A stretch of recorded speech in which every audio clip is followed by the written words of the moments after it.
The Recurring Dream, a story from England. Kimberly Clark, who lives and works in London, England, seems like a normal young woman of 25. She's pretty, she loves to dance, and she has many friends. Also, she has a good position in the office of a large company. Kim Clark does have a problem, however. The problem is that she has a mysterious dream. It's mysterious because it is a dream about a person and place which are completely strange to her. And it is mysterious also because it is a recurring dream. That is, she dreams the same thing frequently.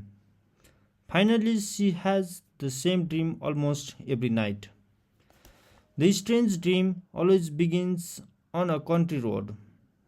Kim stands on this road and sees a lane with a white fence and a hedge on each side. At the end of the lane, on the top of a little hill, she sees a small white cottage with green shutters. In the dream, she then walks off the lane to the house, goes in, and looks around. In one of the rooms, she finds a man asleep in red bed. He is a little old man with white hair and a white beard.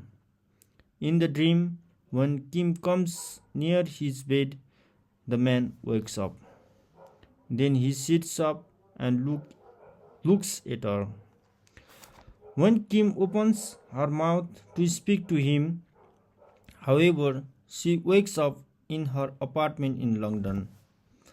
The dream bothers the dream bothers Kim very much.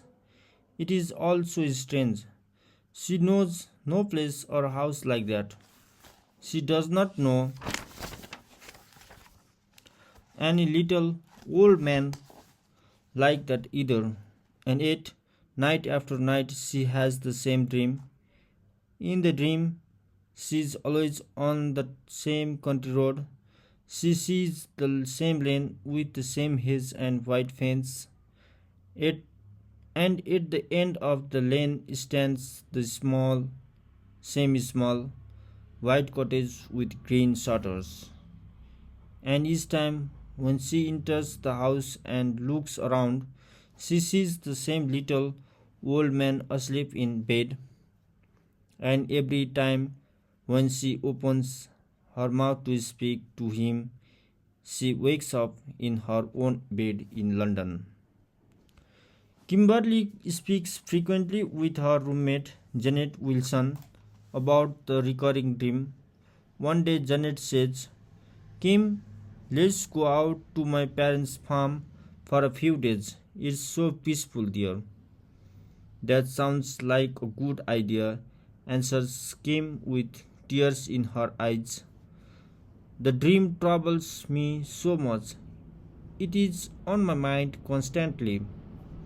Kim and Janet makes Kim and Janet make plans to go to the country, and early the next Saturday morning they leave the city in Janet's car. As soon as they are away from the sights and sounds of the city, Kim sits back on the seat beside her friend and closes her eyes. A little later, as Janet turns the car onto a country road, Kim wakes up. In a second, her eyes open wide. There it is, Jen, she exclaims. There it is.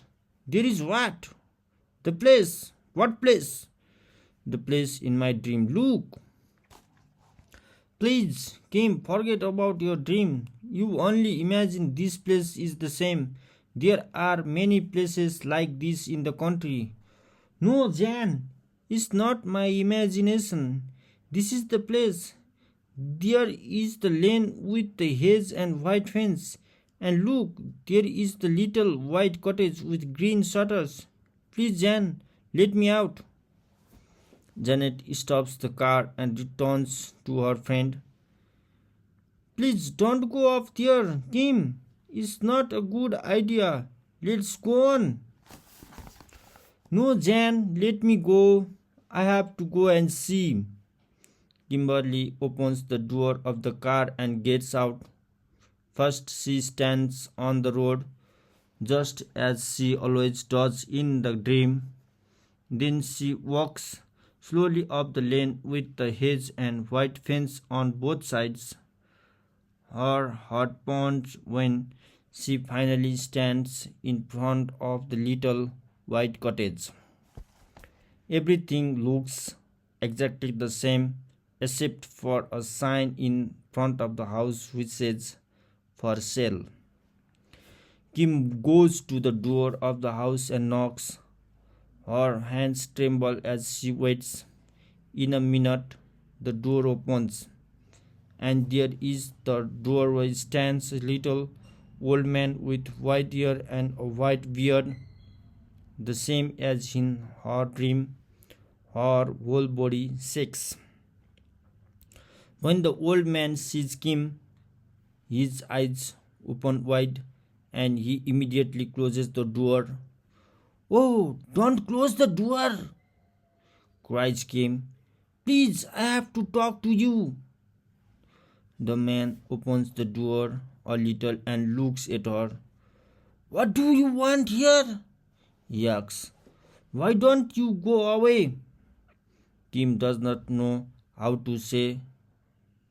Kim does not know what to say, but she does want to talk to him. I see that this house is for sale," she stammers. "Yes, it is, but I am sure you don't want to buy it." "Why do you say that?" Because, because a ghost haunt this house." "A ghost haunt this pretty little house?" "Yes, it comes almost every night now." Kim tries hard to think of something to say. Do, uh, do you know who the ghost is?" she stammers. "Yes, I do now." "Who is it?" In a loud whisper, he exclaims, "It's you!" Then he closes the door. Finished.